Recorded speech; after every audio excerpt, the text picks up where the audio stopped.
to get stuck. Okay, I'm going to help you. Look at somebody and say, you're going to get some help tonight. Look at somebody and say, do you want to know what your circumstance is? Look at him and smile and say, it's the circle in which you are standing.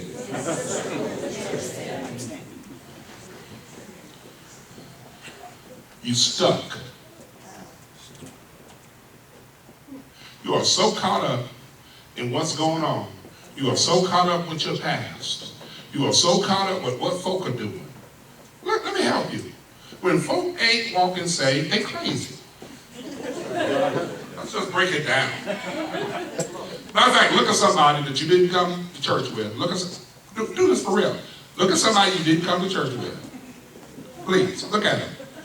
And smile at him and say, and when you ain't living saved, you just as crazy as a June bug. Now look at him and smile, you know you crazy.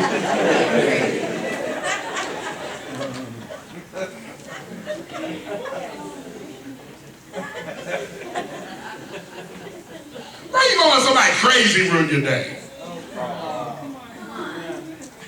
And you know what the saints do. The saints sometimes put off their spiritual mind, put on their carnal mind, and act like,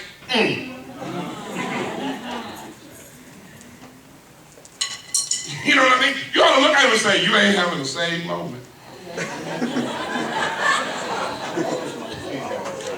But I choose to stay saved right now. Because I want both you and me to go to heaven. Look at somebody and say, quit getting mad at folk. Look at somebody and say, lower your expectations. Look at somebody and say, they just as crazy as you are when you ain't saved. No, I'm going to help you. Look at somebody and say, don't be stuck. Now let me help you, because we get stuck in the past. Let me help you. Somebody wrote a book called, Can't We Just Kill Them and Tell God They Died? It's sold real well. Look at somebody and say, there's a lot of homicidal saints running around. Look at somebody smiling and say, if you're a homicidal saint, there's healing for you tonight. And I know the brothers are tripping. And here's why you're tripping. I know this bothers you. This is going to humble you. Look at somebody and say, you need a little bit of humility. You know, one brother had the audacity to write a book. And this is what he did. This is the title of the book. I have heard the voice of the Lord and it sounds like my wife.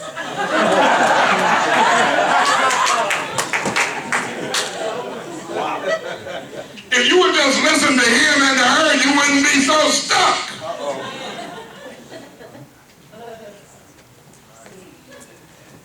Let me tell you, I like what my wife does.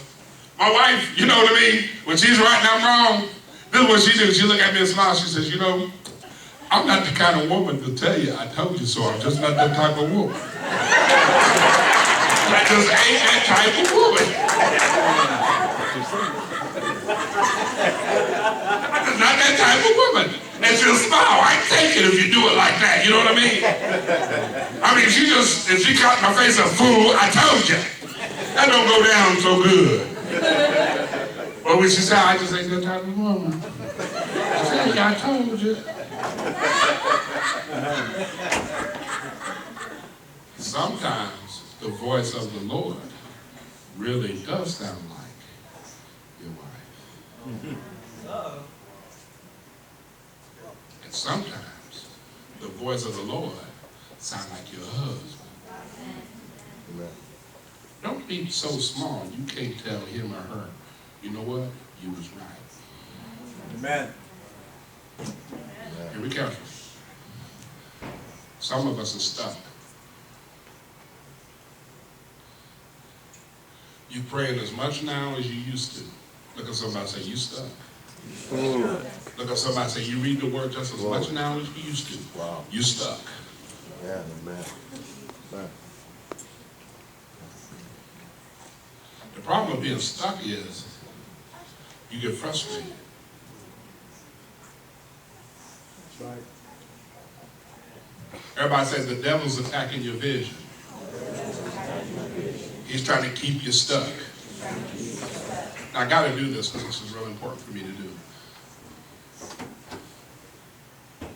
Look at somebody and say, I thought this was going to be a healing meeting. It is. God sends an angel to Lot and his wife and says, escape for your life, don't look behind you.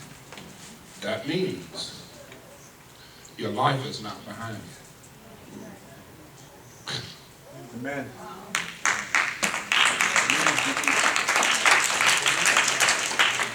Escape for you. Look at somebody and say, God says your life is before you.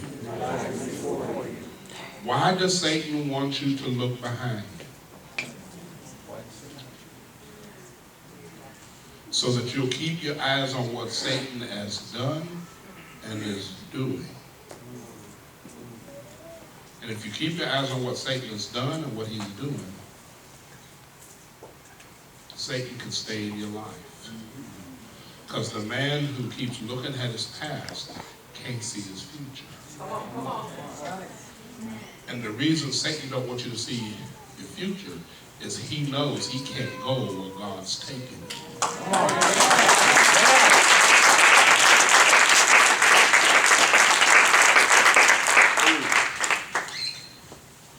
It's all right for you to visit your past to learn from it, because you gain wisdom through your mistakes.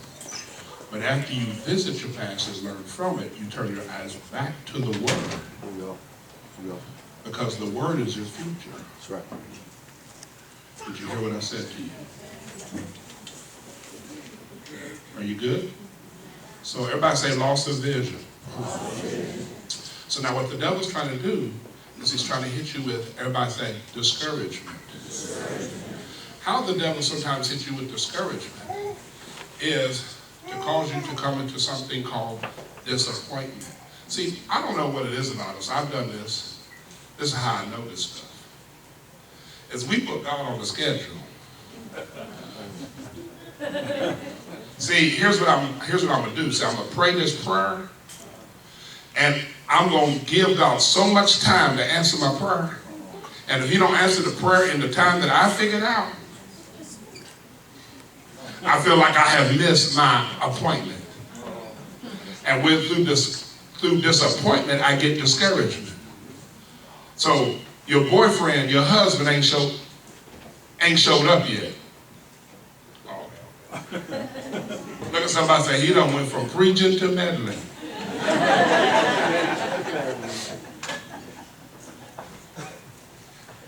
Because you so caught up in your biological clock ticking. So you get a boyfriend just to be with somebody. The only problem of it is while you just with somebody, the one God has for you comes along and sees you with your boyfriend.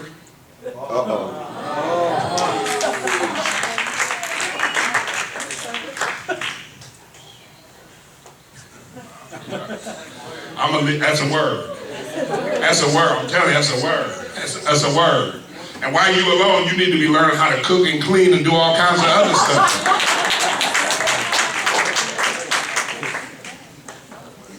Are you hearing me? Amen.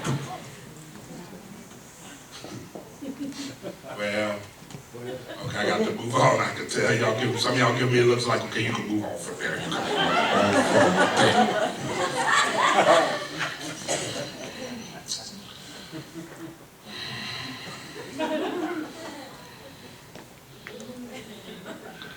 I ain't trying to start no trouble.